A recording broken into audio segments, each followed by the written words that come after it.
আন্দোলনকে এভাবে প্রতিহত করাটা কি আপনার কাছে যৌক্তিক মনে হয় কিনা? কোন আন্দোলনকে? শিক্ষার্থীদের দাবি যেটা। দমন পীড়ন, এটা তো আপনি কালকে যে সাইদ, যে ছেলেটা ছিল, যে ছবিটা, রংপুরের ছেলেটা, ও নিরস্ত্র একটা ছেলে। আপনি স্টুডেন্টদের উপরে গুলি চালাতে পারেন? আপনি ছাত্রদের উপরে, নিরস্ত্র ছাত্রদের উপরে কোনো অবস্থাতে আপনি গুলি চালাতে পারেন?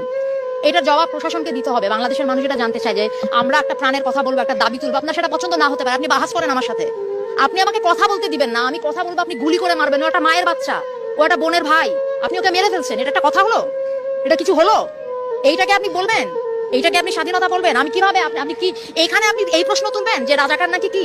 এগুলি হচ্ছে আপনারা বহুদিন ধরে এই কার্ড খেলে যাচ্ছেন, মুক্তিযুদ্ধ আর কি। আমাদের এদের অনেকের জন্মই হয় নাই তখন, আপনারা এখন এদেরকে রাজাকার বলেন। আপনার লজ্জা করে না? আপনারা এই বাচ্চাগুলিকে এই কথাগুলি বলেন?